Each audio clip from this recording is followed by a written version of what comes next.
Dr. Sarah Chen stared at the alien merchant through the reinforced plasteel viewport of her research station, trying to maintain her composure. The Zextari trader's iridescent scales shimmered with barely contained excitement as it held up a container filled with swirling golden liquid. 20 million credits, the merchant chittered. Final offer for just 1 liter of processed human blood. Sarah's jaw clenched. This was the third trader this week, and they were getting increasingly desperate. The answer is still no. Human blood is not for sale. The Zixtari's scales dulled to a disappointed gray. You humans don't understand what you possess. Your blood. It's miraculous. The regenerative properties alone. We understand perfectly well, Sarah cut in. That's exactly why we don't trade it. As the alien merchant ship departed, Sarah reflected on how they'd reached this point. It had started 5 years ago, when humanity first joined the Galactic Coalition. Standard medical screening had revealed something extraordinary. Human blood contained unique properties, unlike anything seen in the known galaxy. While most species' blood served simply as a transport medium for oxygen and nutrients, human blood was different. It contained an unprecedented concentration of stem cells and regenerative factors that could adapt to and repair almost any kind of tissue damage. More remarkably, human blood had an almost supernatural ability to bond with and enhance the biological systems of other species. The first breakthrough had come when a human aid worker's blood donation saved a dying Krith diplomat after a terrible accident. Within days, the diplomat's typically slow-healing species had recovered completely. News spread rapidly through the coalition, and suddenly humanity found itself at the center of a galactic gold rush. Sarah walked through her lab, past rows of secure containment units housing blood samples. Her team had spent years studying why human blood was so special. The leading theory was that Earth's unusually harsh and rapidly changing conditions had forced human physiology to develop extraordinary adaptive and regenerative capabilities.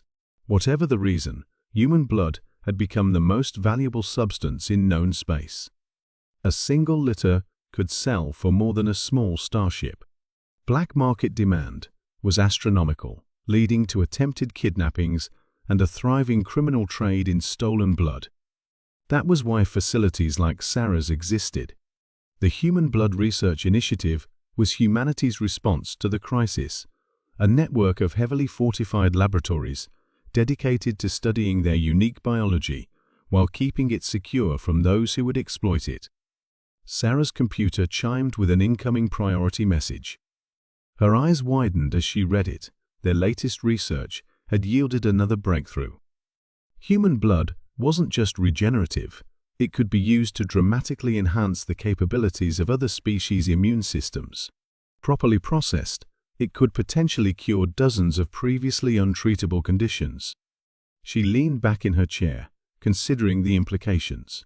This would only increase the desperate demand. But humanity had made its position clear from the start. Their blood was not a commodity to be bought and sold. Instead, they had established a carefully regulated medical program, providing free treatment to those in critical need while researching ways to synthesize the beneficial properties. It wasn't a popular policy among many alien species, especially those wealthy enough to pay any price. But humans had seen enough of their own history to know what happened when you put a price tag on life-saving medical treatments. The station's security system pinged, alerting her to another approaching vessel. Sarah checked the registry, another merchant ship, probably carrying another outrageous offer. She smiled slightly as she prepared her response. Let them come with their millions of credits. Some things weren't for sale. Humanity had learned that lesson the hard way over centuries of their own medical history. Now they had a chance to do things differently, on a galactic scale. As she composed her reply, Sarah glanced at the framed quote on her wall, words that had become something of a motto for the initiative. The value of human blood isn't measured in credits. It's measured in lives saved and suffering prevented. That's a resource we share freely, or not at all. The incoming ship would learn the same thing all the others had. Humanity's greatest gift to the galaxy wasn't for sale, but for those truly in need, it would always be freely given.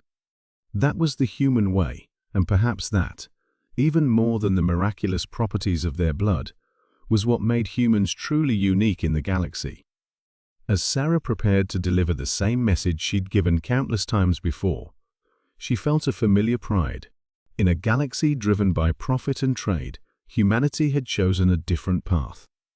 Their blood might be priceless, but its true value lay not in what it could be sold for, but in what it could freely give.